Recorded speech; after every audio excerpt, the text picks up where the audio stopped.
తిరుపతి జిల్లా దొరవారి సత్రం మండలం నేలపట్టు పక్షుల రక్షిత కేంద్రంలోని ఏటా విదేశీ విహంగాల పక్షులు వస్తూ ఉంటాయి. పీకాన్, గోడబాతలు, కొంగటి వంటి 25 రకాల విదేశీ పక్షులు ఎక్కడ సందర్శిస్తాయి. ఇవన్నీ గాల్లో విహరిస్తుంటే పర్యాటకులు వీటిని చూస్తూ ఆనందంగా తమ కెమెరాలతో వాటి అందాలను బంధిస్తారు. రోజురోజుకు నేలపట్టు పర్యాటక కేంద్ర యాంత్రికలతో సందడిగా మారింది.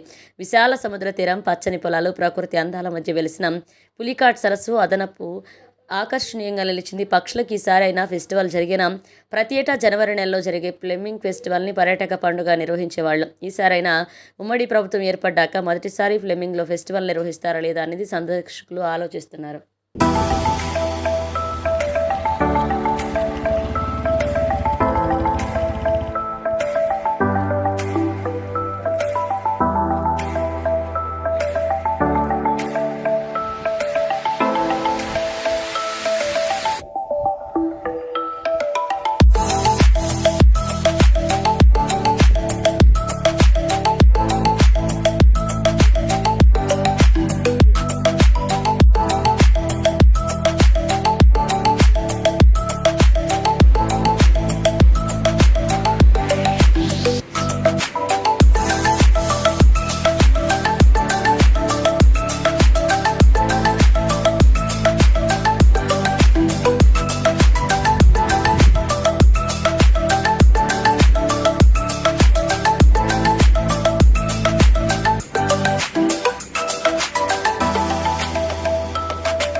హుస్సేనయ్య, ఇక్కడ నేలపట్టు బర్డ్ సాంక్చురీలో బర్డ్ వాచర్ కమ్ గైడ్గా పనిచేస్తున్నాను. ప్రజెంట్ ఏంటంటే అక్టోబర్ టు ఏప్రిల్ వరకు ఇక్కడ బర్డ్స్ రావటం, మైగ్రేషన్ స్టార్ట్ అయ్యి ఒకటి బ్రీడింగ్ సీజన్ వచ్చి 6-7 మంత్స్ లేట్గా వచ్చినట్టు 8 నెలలు దాకా ఉంటాయి.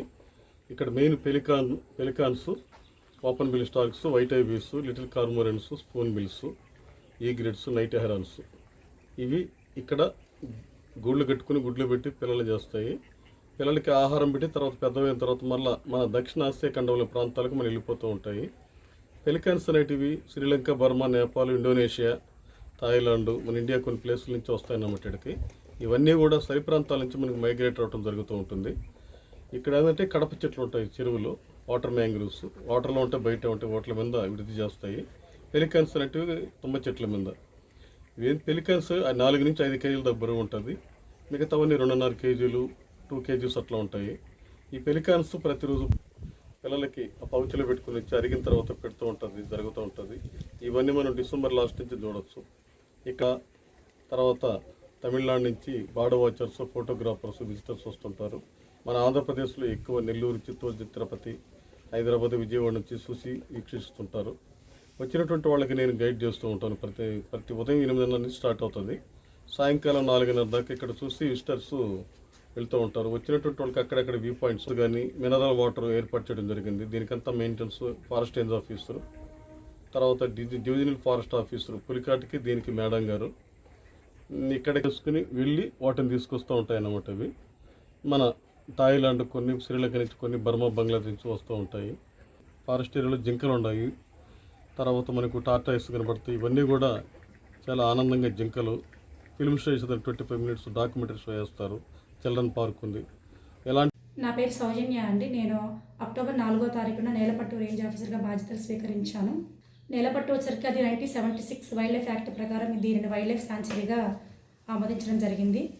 మొత్తం నేలపట్టు వచ్చరికి 458.9 హెక్టార్ల వైశాల్యం ఉంది. నేలపట్టు యొక్క ప్రత్యేకత ఏంటంటే ముఖ్యంగా వలస పక్షులు అక్టోబర్ నుండి ఏప్రిల్ నెల వరకు ఏమేం పక్షులు అంటే pelican, open bill stork, cormorants, ibis, herons, egrets ఇలాంటి పక్షులన్నీ కూడా ఇక్కడికి వలస వచ్చి ఇక్కడ నెస్ట్ని ఏర్పాటు చేసుకొని గుడ్లు పెట్టి పిల్లల్ని పొదిగిన తర్వాత వాటికి ఇక్కడే ఈత, వేటాడడం, ఎగరడం నేర్పించి తదుపరి వాటి ప్రాంతాలకు తీసుకువెళ్తాయి. ముఖ్యంగా మనకి శ్రీలంక, బర్మా, ఆగ్నేయ ఆసియా దేశాల నుండి ఈ పక్షులు వస్తాయండి. ఇప్పుడు అక్టోబర్ నెల నుండే ఈ పక్షుల రాక మొదలైంది. కాబట్టి చుట్టుపక్కల ఈ నేలపట్టు తదితర ప్రాంత వాసులు ఈ అందరూ కూడా ఈ పక్షుల్ని సందర్శించాలని మేము కూడా ఫ్లెమింగో ఫెస్టివల్ కూడా ఏర్పాటు చేయడానికి ప్రభుత్వం ఆదేశాలు ఇస్తే ఆదేశాల ప్రకారం చేయడానికి సిద్ధంగా ఉన్నాము. ఈ జనవరి 1 లేదా 2వ వారంలో ఏర్పాటు చేస్తారు జనరల్గా. ఇన్స్ట్రక్షన్స్ కనుక వచ్చిన వెంటనే హైయర్ ఆఫీసర్ నుండి మేము కూడా ఆ ఫెస్టివల్ని ఏర్పాటు చేస్తాం ఇక్కడ. సో అందరూ వచ్చి పక్షుల్ని సందర్శించుకోవాలి.